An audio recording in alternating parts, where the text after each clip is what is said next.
ਦੋਸਤੋ 3 ਲੀਟਰ ਵਾਲੀਆਂ ਗਾਵਾਂ ਜਿਹੜੇ ਭਰਾ ਮੰਗਦੇ ਹੋ ਪਏ ਐਡਵਾਂਸ ਬੁਕਿੰਗ ਤੇ ਗਾਵਾਂ ਵਿਕਣ ਡਈਆਂ ਨੇ, ਸਾਨੂੰ ਵੀ ਅੱਗੋਂ ਐਡਵਾਂਸ ਹੀ ਲੱਭਣ ਡਈਆਂ ਬੁਕਿੰਗ ਤੇ। ਕੋਈ ਸੂਈ ਸਵਾਈ 3 ਲੀਟਰ ਵਾਲੀ 20 ਲੀਟਰ ਵਾਲੀ ਇਹਨਾਂ ਦਿਨਾਂ 'ਚ ਕੋਈ ਚੋਚਵਾ ਕੇ ਭਰਾ ਜੇ ਕੋਈ ਵਪਾਰੀ ਵੀ ਵੇਚਦਾ ਮੇਰੇ ਨਾਲ ਰਾਬਤਾ ਕਰੋ, ਮੈਂ ਲੈ ਲਾਂਗਾ। ਕਿਉਂਕਿ ਜਿੰਨੀ ਗਰਮੀ ਹੈ ਖਲੋਤੇ ਆ ਪੈਰਾਂ ਤੋਂ ਲੈ ਕੇ ਤੇ ਵਾਲਾਂ ਤੱਕ ਹਰ ਬੰਦਾ ਨੁਚੜਨ ਡਿਆ। ਉਧਰ ਮਹਿਮਾਨਾਂ ਨਾਲ ਜ਼ਰਾ ਕੈਮਰਾ ਮਾਰੋ ਕਾਲੇ ਭਾਈ, ਜ਼ਰਾ ਫਟਾਫਟ ਮਾਰ ਦੋ ਕਿ ਮਹਿਮਾਨ ਕਦੋਂ ਉੱਥੇ ਹੀ ਲੰਡੇ ਨੇ, ਸਾਰੇ ਪਸੀਨੇ ਨਾਲ ਭਿੱਜੇ ਨੇ। ਇਹ ਗਾਂ ਝੱਲੀ ਹੈ ਸਾਡੀ, ਸਾਦੋ ਕੀ ਠੀਕ ਹੈ। ਇੱਧਰ ਵਾਓ ਜੀ ਗਾਂ ਤਰਾ, ਇਹ ਗਾਂ ਜੀ ਸਾਡੇ ਬੜੇ ਪਿਆਰ ਵਾਲੇ ਇੱਕ ਮਾਮੂ ਨੇ, ਉਹਨਾਂ ਦੀ ਹੈ। ਬਚਪਨ ਤੋਂ ਇਹ ਗਾਂ ਨਿੱਕੀ ਜੀ ਲੈ ਕੇ ਤੇ ਪਾਲੀ ਹੈ। ਅੱਗੋਂ ਇਹਦੇ 2 ਸੂਏ ਸੂ ਗਈ ਹੈ, ਤੀਸਰਾ ਸੂਆ ਉਹਨੇ ਨੇ ਸੂਣਾ।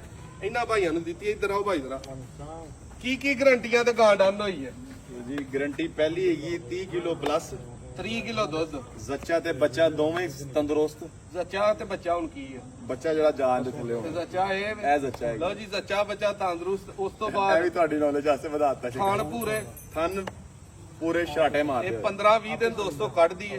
ਪੇਮੈਂਟ ਇਹਨਾਂ ਕੋ ਸਾਰੀ ਲੈ ਲਈਏ, ਇਹਨੂੰ ਸੰਭਾਲਣਾ ਸੀ। ਪੱਠੇ ਆਹਾਂ ਪਾਣੇ ਨੇ, 3 ਲੀਟਰ ਦੁੱਧ ਚਵਾ ਕੇ ਇਹਨਾਂ ਨੂੰ ਅਸੀਂ ਦੇ ਦੇਣੀ। ਹੁਣ ਕਮੈਂਟਾਂ 'ਚ ਤੁਹਾਨੂੰ ਦੱਸਣਾ ਹੈ ਕਿ ਇਹ ਸਾਈਵਾਲ ਫਰੀਵੀਅਨ ਗਾਂ ਦੁੱਧ 3 ਲੀਟਰ ਕਰੇਗੀ ਜਾਂ ਨਹੀਂ ਕਰੇਗੀ। ਕੱਦ ਛੱਦ ਵੇਖ ਲਵੋ ਤੇ ਹਲੇ ਕੱਚੀ ਏ ਤੇ ਥਣ ਅੱਲਾ ਦੇ ਫਜ਼ਲ ਨਾਲ ਹਜ਼ਾਰਾਂ ਗਾਵਾਂ 'ਚੋਂ ਇੱਕ ਗਾਂ ਨੂੰ ਇਹ ਵਾਲਾ ਲੱਗਾ ਹੁੰਦਾ ਤੇ ਏਡੀਆਂ ਘੱਟ ਗਾਵਾਂ ਜਿਹੜੀਆਂ ਨੇ ਨਾ ਉਹ ਤਗੜੀਆਂ ਹੁੰਦੀਆਂ ਨੇ। ਇਹਨੂੰ ਹੁਣ ਚਿਚੜਾਂ ਦੀ ਸਪਰੇਅ ਕੀਤੀ ਹੈ ਸਾਈਬਰਮੈਥ੍ਰਿਨ ਨਾਲ, ਇਹਨੂੰ ਟੀਕੇ ਛੀਕੇ ਲੱਗੇ ਨੇ। ਉਹ ਥੱਲੇ ਵੇਖੋ ਫੁੱਲ ਹੋਇਆ ਕੰਮ।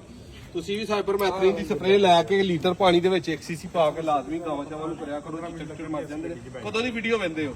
ਮੈਂ ਕੋਈ 3 ਮਹੀਨੇ ਤੋਂ ਵੇਂਦਾ ਪਿਆ ਵਾਂ ਤੇ ਮੈਂ ਜੱਦੇ ਤੋਂ ਤਾਲਕ ਰੱਖਣਾ। ਠੀਕ ਹੈ, ਪਰਦੇਸੀ ਭਰਾ ਪਰਦੇਸੀ ਭਰਾ ਆਏਗਾ ਵਾਂ। ਬਾਈ ਨੇ ਬਹੁਤ ਅੱਛਾ ਤਾਵਨ ਵੀ ਕੀਤਾ ਹੈ, ਬਹੁਤ ਅੱਛੀ ਸਰਵਿਸ ਵੀ ਤੁਹਾਨੂੰ ਦਿੱਤੀ ਹੈ। ਬਹਿਣ ਉੱਠਣ ਵੀ ਸਾਡਾ ਚੰਗਾ ਰਿਹਾ, 2-3 ਘੰਟੇ ਵੀ ਸਾਡੇ ਬਹਿਣ ਦੇ। ਉਸ ਤੋਂ ਬਾਅਦ ਸਾਡਾ ਫਾਈਨਲ ਸੌਦਾ ਹੋਇਆ ਤੇ ਅੱਲਾਹ ਤਾਲਾ ਮੁਬਾਰਕ ਕਰੇ ਸਾਨੂੰ ਤੇ ਅੱਲਾਹ ਤਾਲਾ ਇਹਨਾਂ ਦਾ ਵੀ। ਸਾਧੋ ਕੀ ਦੇ ਤੇ ਲਾਹੌਰ ਦੇ ਭਰਾਵਾਂ ਨੂੰ ਨਾਦਰ ਭਾਈ ਵੱਲੋਂ ਡੇਰੇ ਤੇ ਆ ਕੇ ਕੀ ਪੈਗਾਮ? ਜੇ ਤੇ ਕੋਈ ਜਾਨਵਰ ਸੁਥਰਾ ਲੈਣਾ ਹੈ ਤੇ ਸਲਫ ਮਾਰੋ ਗੱਡੀ ਨੂੰ ਤੇ ਆ ਜਾਓ। ਅੱਛਾ, ਤੇ ਜੇ ਤੇ ਕੋਈ ਚਾਲੂ ਕੰਮ ਹੈਗਾ ਤੇ ਇੰਜੋਏ ਹੈਗਾ ਤੇ ਫਿਰ ਉੱਥੇ ਕਰੀ ਜਾਓ ਜਿੱਥੇ ਕੋਈ ਸੱਜੇ ਖੱਬੇ ਤੁਸੀਂ ਰੁਲਦੇ ਪਏ ਜੀ। ਬੜੀ ਮਿਹਰਬਾਨੀ ਯਾਰ, ਬਾਕੀ ਵੀਡੀਓ ਅੱਲਾਹ ਅੱਛੀ ਖੈਰ ਲੱਗੇ ਰੱਖੇ ਜੀ। ਸ਼ੇਅਰ ਕਰੋ। ਕੱਲਾ